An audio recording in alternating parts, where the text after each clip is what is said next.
On February 28, 2025, in Las Cruces, New Mexico, this case turns on a single legal question. Does a dispatcher's advice override a judge's protective order? The answer is no. And that answer controls everything that follows in this encounter. Hello. So I already know, I've dealt with them before. I know they were splitting. There's supposedly a restraining order, and I got to find out what's going on with. I got you, but I also got to find out who has the restraining against who. Aaron, my son, Garcia, has a restraining order against her. She's not supposed to be here. She's saying that she has it against him. I'll look at the paperwork to verify. Okay. I don't know who does. He's on his way. Okay. He's about maybe 5 minutes away. I got you, because she called us to come here and meet her to get some stuff, but I understand. Hello. Hi, sir. So, restraining order wise, who has the restraining order against who? We both have it against each other. I called to retrieve. No, I understand. So you told me just to wait here and not to make contact, so I've been here in the car. So, but if you, and you're not living here anymore, correct? No. Okay. So on the restraining order, do you have your copy with you? No. No? No, not with me. I have an email, but I called my attorney and they told me that. Okay. Can we talk over here real quick? She doesn't have to listen while we're talking. If you want to bring that and see if you have the email also, so we can see it. Sure. Because stipulations matter. You got to realize if you have it against each of you, and it says on his you're not supposed to be within so much distance of here, this is going to be too close. You can't. Your attorney. You need to read those. Do you have your copy of the one that you were served with from him? Let me see. Because they told me to come and just not make not make contact. You have to follow what the restraining order says. Okay. So what do I do? Do you have your copy? So I'm gonna have him give me his copy. He just got here. Oh, okay. So I have to see his too. Do you have your copy of your restraining order, sir? Sure do. If I can get that from you. Just give you a heads up, she is in violation. Go inside, get me. I know, I'm aware. I'm going to stay here because I'm keeping an eye on her too. She's supposed to be getting her copy. Supposedly you both have one. Each you have one against each other. I just want to. So mine is currently in place right now. We haven't gone to court to talk about her counter. But if you were served with the temporary even before court, that would still be in place. That's why I got hers. Yeah, mine's still in place. Hers is not. But yeah, let me get you. And I got to find. Like I said I want her. She's supposed to be looking hers up.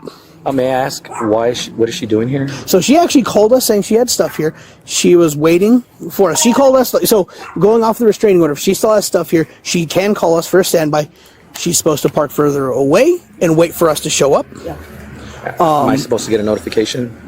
So we would show up and we would knock on the door, and if you're not here, we would tell her, look, they're not here. Yeah, I just rushed from. I got you. No, I understand. So she wouldn't, because she's not allowed to contact you. We haven't been able to because we're stuck. We're just busy. That's why we hadn't come out to this call. But the attorneys do all the conversating, and then that's how we did. Her attorney is the one who told her to come here and just not go inside, to just stay outside and stop. So the logs have been changed. So I don't understand how she's broken in. Show it to him, and then we'll do the rest. Yeah, I said there's a lot of little idiosyncrasies on this stuff. Yeah. Look for yours. I'm going to see if she's got hers yet. So for your counter one, was he ever served with anything? Yes. Was he served with, you guys have a court date, or served with this is a temporary? To be honest, I'm not too sure. Who supposedly served him? So when you filed for your counter. He was served. When? By who? The next day it was the next day. Do you know by who? No, but I think it was the service with the La Casa. Okay, they sent someone to serve him? Okay. So I need to see your copy so I can see what your stipulations say. And when did you move out of here? I guess it must have been on the 5th or 6th of December. Okay. What stuff do you still have here? Clothes, purses, shoes. All kinds of stuff. And he just straight them. Officer, she's already been picked up once. She's been a prisoner already, to jail already. So I completely understand. Like I said, I have to physically see it though, so I can see what if you had a physical copy, if you have a digital copy, either one works. So I can see what the stipulations are. And when she says she basically, you told her to get out, and about December 5th was the last time she was here, but she still has a bunch of her clothes and shoes and things like that still here. Well, we never talked about it. She still has lots of her. Please stop. I got to talk to you. You're kind of in the middle, but I understand you're here because of him. Well, she is a resident here. That's fine. But the situation's between the two of you, and there's certain civil things I got to make sure that when she left, That's why I want to see your paperwork, see what it says, because all that makes a huge difference on stuff. You said you guys never talked about her getting her stuff or anything? No. Hold on. Let me talk. Between the attorneys, I started bringing her clothes. Okay. So, yes, we've already been doing that. Okay. Now, we've been civil about it. The attorneys have been pleasant, and the last time we were at the attorneys, all four of us, I did bring her some clothes. Okay. Now, my concern is that she's a danger to me. Now, why didn't the attorneys talk about it? And why I have nothing to do with that. I have nothing to do with that part. Yeah, that part I don't know about, but because there's other small things that come with residency wise that affect what I can and cannot do, what she can and cannot do, and so forth. So this is the latest restraining order. Awesome, thank you. Nothing has changed since then. I would like to press charges, and if you guys can book her again, she's not supposed to be here or near me, let alone be inside my house. This was the same reason why she was booked the last time, for failure to abide by it. While you're looking, I'm going to see if she got anything as well. Did you find paperwork? I found this one, but it's like the stipulated. It's stipulated for me to come here and drop her off and stuff. And I didn't go inside the property line or anything. He's got cameras, so we can always look anyhow. So this does not say you can come here for exchange. This says you get her from the release of school Friday on Mondays, whereas the respondent shall drop the child off at school on time. And then, so it does not say you come here to exchange. Okay. It says that it does change, like, I think your guys' custody aspect, but not where you can go do the exchange. So even back here, you shall pick the respondent, you shall pick the child up from school, not here. And you don't drop him off here. I think he picks her up from school as well. So what's going to happen? I'm still trying to get his paperwork, because you guys have your court date keeps getting delayed, correct? Okay. So for his temporary, you guys haven't gone to, he's still on a temporary, right? We both are, I believe. Okay, you're both on temporary restraining orders against one another, and his just keeps getting postponed for whatever reason through the courts. I believe so. Okay. So you're in public? Anything visible from public is allowed? Okay. Yes. If this is public, am I okay then? No, because yours specifically says that you cannot come within 100 yards of here. If it's 100 yards? Or where's 100 yards is a football field. Your lawyer, you need to talk to them, and they need to be... The governing law is found in New Mexico Statutes, Section 40-13-6. Subsection D authorizes any peace officer to arrest without a warrant when probable cause exists, to believe that a restrained party has violated an order of protection. Subsection E classifies a first violation as a misdemeanor, punishable by up to 364 days in jail and a fine of up to $1,000. Subsection F imposes a mandatory 72 consecutive hours in jail on any second or subsequent conviction. That sentence cannot be suspended, deferred, or taken under advisement. 3 elements establish probable cause on this body camera footage. A valid temporary order of protection exists and is produced on scene by the petitioner. The restrained party acknowledges service as required under Section 40-13-6, subsection A, and the order sets a 100-yard stay-away distance, while the subject stands approximately 10 feet from the property. All 3 elements are satisfied on camera, which makes the arrest lawful. Talk to them, and they need to be aware. And he might have told you, and you misheard. Because you can call for this standby like you're saying, but that would be, you park up the road, you wait at Walmart to meet us something, and then we escort you in. Because when we escort you in, you're okay. So give me a few minutes. I got to get his paperwork and see if we can get this sorted out, okay? Have you been served at all with any paperwork from her for her counter?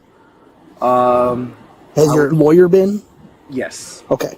Make certain that if the lawyer's got it, you have a copy so you know what you, for stipulation, so you know what you can and can't do just in case.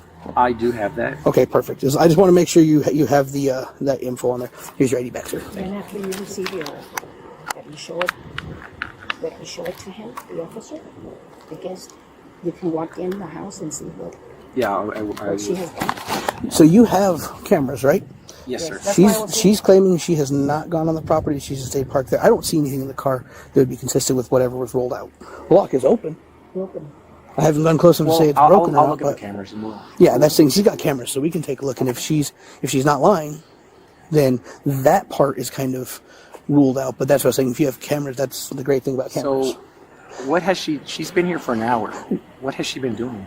Waiting for us. Because she literally called us at, I think it was 3:28, saying she'd be over in this area in 20 minutes. That needed to get some of her items. I guess her passport's inside and her driver's license. If you have that, know where it is. We've been arguing about this for the past 6 months. I Gotcha. do not have that. Okay.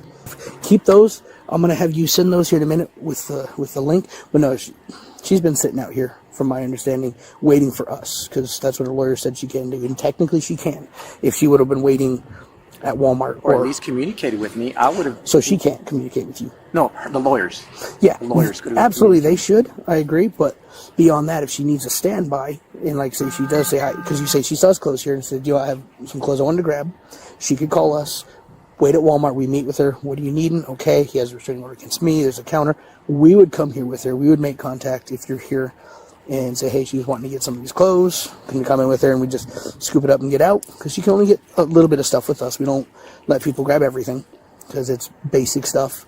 And then she'd leave, and she would not be in violation because she So met full with us first. disclosure, we already went through this. She already went and took all her hygienic personal belongings.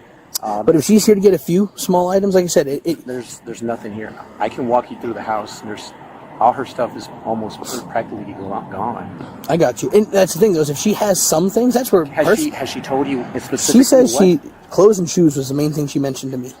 Okay. And- If you want to walk in there with me, there are none of her shoes. So today she's gonna be arrested. I'm letting you know that. I didn't want to let her know. I'm not. That's why I was waiting for him, because she is in violation. Either she misheard or her lawyer told her absolutely wrong. Right. It's one or the other. Because she said I was told to just hang out and wait for you guys, but it's within 100 yards. And she she's like, never how far is that? communicated this. Even if she hadn't, if she called us first and she was, like I said, say at Walmart, we could escort her over here to find out if she tells us what she's supposed to get, because we wouldn't know. And then if you let us walk through and we see there's nothing, then it's like, hey, that's not here. Right. You need to take off? Okay, leave. She wouldn't be in violation because she had law enforcement here. Right. But it's because she's over here. So The subject's most plausible defense draws on the New Mexico Supreme Court decision in the 2013 case of State versus Ramos, which held that conviction for violating a protective order requires a knowing violation, and that general criminal intent is not sufficient. That defense fails here for two reasons. Service of the order imputes knowledge of its contents as a matter of law, and a prior arrest for the same distance violation eliminates any credible claim of good faith ignorance. Advice from a police dispatcher cannot circumvent a judicial order, because a dispatcher is a communications employee, while a protective order is a court mandate, and one does not override the other. A lawful civil standby requires the restrained party to wait off-site, typically several blocks away, and to enter the stay-away zone only while physically escorted by law enforcement, because parking in front of the protected residence defeats the entire purpose of the distance provision. this means you will be needing to take custody of daughter. That's fine. So I've been doing it for the past I got you. past week anyways. No And worries. she lives here anyways. Yeah. And she showed me the change on that. So that's where I said I can see if she can have someone come pick it up. Otherwise, we'll talk with her on it, because it's not legally parked. Right. It's way too far away from the curb. I can't let her drive it for it, but and I wouldn't want you to, because then she's gonna if she makes any claims. Right. So we'll deal with that here in a minute. I'm gonna have her come out. RO violation. She did. And if you could look at your cameras just to make sure she didn't. Yes, sir. While we're dealing with this part. So your lawyer's on the phone, right? Yes. What's your lawyer's name? Mick Gutierrez? Mr. Gutierrez, you on the phone? Yes, sir. How are So- you doing? Who Office- am I speaking? Officer Brown, Las Cruces Police Department. Hey, thanks, officer, for speaking to me. So, So, what did you tell her? well, I don't know what's going on other than she had gone to the police department, requested that she have the police accompany her so that she could remove personal items from Yes. the home in which there's a restraining order. Yes, and She picked up her kid, I suspected, then went over there and was waiting for the police. so the issue is, do you have her copy of the restraining order, or does she have one? Oh, she should have one. I mean, Okay. I tell her to keep one in her car. You need to one keep it, on you her, need to read it. And I'm not in the office. I got you. Officer Brown. I So- just got home. The issue is, she's about 10 feet from the property, is where she stopped and waited. And the stipulation specifically says she cannot come within 100 yards of here. Even if she calls us, she has to wait until we meet with her and we verify everything and we come over here with her. So if she'd parked at Walmart, parked several blocks away and waited for us, would be absolutely fine. She's parked right next to the property, in front of the property. That's the issue. That's the violation. And she's okay. She probably didn't understand that. I got you, and that's why it clearly says it in there. If you read it, it says a distance, and if you have to look it up, you have to look it up. When I called the police department, they told me to come and just wait and not make contact. And you, though, are an adult, and you are required to know what your restraining order says and where you are allowed to or not allowed to be. Just because a dispatcher tells you, oh, go wait in front, that does not circumvent the restraining order. Okay. You have to follow it, because that is following a judge's order. Circumvent it, Officer Brown. No. It'll create problems down the road, I'm sure. So, But she's an adult, and she knows how, and she you can want read to it. Proceed. I don't get to choose. She has to get arrested. Our policy and everything, this is not one we get to choose on. All right, I'll deal with that, and I'll deal with everybody that's involved. But thank you for calling and Okay. speaking to me. Do you want the case number for this as well while you're on the phone? No, I don't know. Oh, do you want to give it to me? That's what I was asking. I'm going to go to 2 real quick. Oh, hold on, hold Yep. on. I'll go into my house. It is. You want to?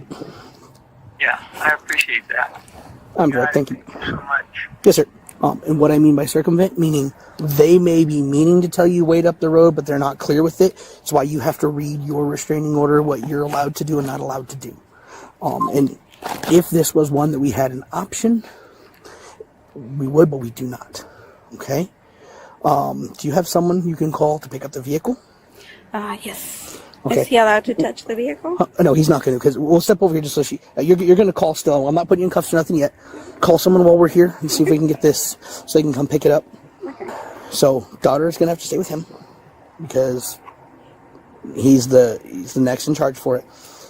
I don't want to tow your vehicle, and that's why I was saying we can't move it, and we wouldn't want him to touch it, or his mom or nothing.